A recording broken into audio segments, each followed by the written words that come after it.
dem Bayerischen Wald, ich finde es lustig, mein Vorredner tut so, als würde jemand in München Bayerisch sprechen. Da, wo ich herkomme, da spricht man Bayerisch. Aber keine Sorge, ich bin zweisprachig aufgewachsen. Deutsch und Bayerisch. Ja. Das ist auch wichtig, weil ansonsten könntet ihr euch genauso gut mit dem Hund unterhalten. Ihr glaubt es nicht? Okay, ich gebe mal ein Beispiel. War das denn so? Wo gehst du denn hin? Ja, nee, Oberpfälzisch ist krass. Das ist der Endgegner der Dialekte, das Starkbier unter den Dialekten. Gib einem Münchner 10 Masse Bock und er spricht fließend Oberpfälzisch. Ja. Bei uns ist alles bayerisch, sogar das Englisch ist bayerisch. Meine Englischlehrerin hat so geklungen: So, good morning everybody, please keep your book shut and let's mention what we talked about the last lesson. Ich wünschte, das wäre ein Witz. Wahrscheinlich war das auch die Englischlehrerin von Hubert Aiwanger. Ja, nee, also bei uns ist es auch ganz konservativ, da wo ich herkomme, hätte ich so nie aus dem Haus gehen dürfen. Meine Oma hätte gesagt, wenn du so auf die Straße gehst, kannst du gleich zum Beichten gehen. Aber da war ich, der Pfarrer fände mich heiß. Ich war trotzdem relativ lange Jungfrau. Das lag daran, dass wir bei uns nur 3 Anmachsprüche haben. Ich teile die auch gern mit euch und keine Sorge, ich werde die übersetzen für die, die nicht fließend Oberpfälzisch sprechen. Nummer 1, wo schaust du denn so wieder? Was guckst du denn so grimmig? Nummer 2, nächst schmusen mir was wurscht? Möchtest du rummachen, mir wär's egal? Und Nummer 3, geh mal duschen, du stinkst. Es wird euch überraschen, aber mich persönlich hat keiner dieser 3 Sprüche abgeholt.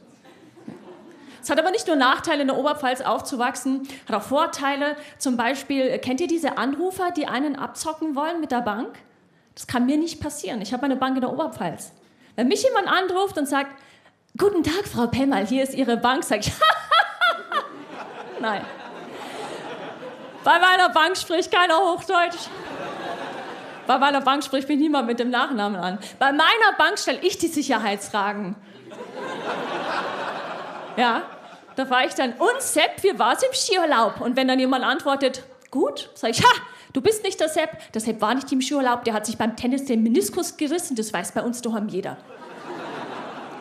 Gut, mit der Diskretion ist es jetzt nicht immer ganz so optimal. Also ich habe mal angerufen und gesagt, Servus, ich brauche eine neue PIN. Und dann sagt die, Susi, was schön in Paris? Das habe ich doch niemand mehr. Ich habe meine Kreditkarte benutzt. Ja, ihr lacht's jetzt, aber ich war alleine im Lockdown. Und wenn man alleine im Lockdown ist, dann... Ich wollte mir Spielzeug für Erwachsene bestellen. Ja? Und dann habe ich zur Nachbarin drüber geschrien, vom Balkon zu Balkon, so, Katrin, kannst du mir da was mitbestellen? Dann sagt sie, komm, stell dich nicht so, das ist neutral verpackt, das ist doch dem Postboten wurscht. Sag ich, nein, das ist mir nicht wegen der Post. Meine Bank judgt mich. Das landet ganz schnell bei der Mama, egal wie alt du bist. Ja, die Oberpfalz. An Weihnachten war ich wieder daheim. Dann hatten wir Besuch von einer Freundin der Familie. Ich mag sie nicht besonders, muss ehrlich sein. Die ist so, ich beschreibe sie als aggressiv-spirituell. Und dann kommt sie und sagt, und Susi, hast schon Kinder? Mein Freund ist 10 Jahre jünger, zählt das? Ja, auf den bin ich stolz, der ist Franzose. Das finde ich total romantisch, weil unsere Großeltern haben sich im Krieg noch bekämpft. Und jetzt kämpfen wir. Wenn ein Klodeckel oben lasst, dann denke ich mir immer, Opa hatte recht. Aber zurück zu der Freundin, also da meinte sie, ach, das ist schade, weil du wärst so eine gute Mutter. Ja, ich wäre auch eine exzellente Prostituierte. Aber ich möchte aus dem gleichen Grund keine Prostituierte werden, wie ich keine Mutter werden möchte. Ich mag es nicht, wenn man mir den ganzen Tag am Busen rumlutscht. Und dann meinte sie, ach, das ist doch so schade, weil du kannst deinem Kind deine Philosophie mitgeben und es trägt es in die Welt hinaus. Und dann kommt meine Mama von schräg links und sagt, ja, freilich, weil ich wollte, dass meine Tochter sich auf die Bühne stellt und Pimmelwitze erzählt. Ja, und dann kam sie aber mit der Frage, wo sie dachte, jetzt hat sie mich. Wer kümmert sich um dich, wenn du mal alt bist? Hast du nicht zugehört? Mein Freund ist 10 Jahre jünger. Der ist Krankenpfleger. Strategisch daten. Der arbeitet in der Psychiatrie. Da haben wir uns kennengelernt. Scherz.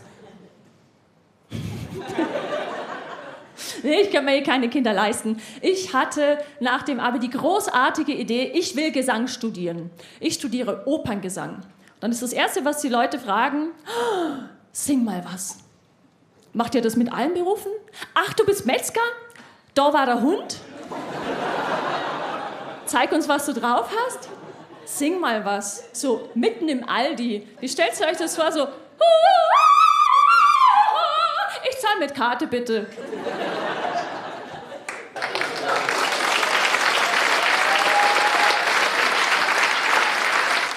Ja, also ich habe Gesang studiert, weil ich bin das mittlere Kind und ich brauche die Aufmerksamkeit. Na, mein Bruder ist sehr erfolgreich und meine Schwester, also zwischen uns beiden ist sie so die intellektuelle, hübsche und ich bin die andere. Und ich wollte einfach, dass tausende Leute meine Stimme hören. Das ist dann auch so gekommen, aber ein bisschen anders, als ich mir das vorgestellt habe. Bitte beachten Sie folgenden Sicherheitshinweis. Lassen Sie Ihre Taschen und Gepäckstücke nicht unbeaufsichtigt. Melden Sie verdächtige Gegenstände dem Sicherheitsdienst oder dem nächsten Informationscounter. Wenn jemand auf der Messe München ist, das bin ich.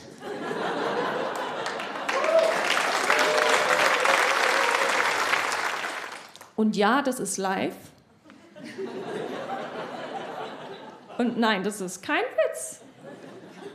Das ist wirklich wahr. Ja, ich hätte auch gerne eine Karriere gehabt wie die Taylor Swift. Jetzt kommt wieder bestimmt jemand und sagt, ja, aber die schreibt nur Songs über ihre Ex-Freunde.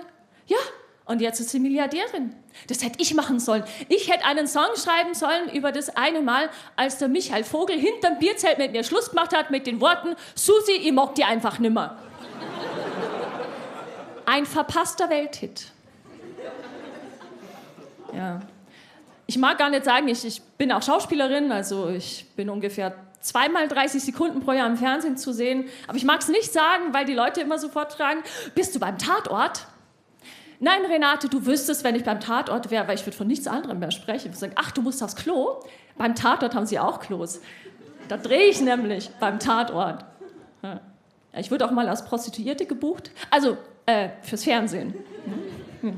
Da war ich dann beim Fitting, so heißt es, wenn die Schauspieler ihre Klamotten kriegen. Und dann sagt die Kostümbildnerin zu mir, hatte ich meine Kollegin schon eingekleidet?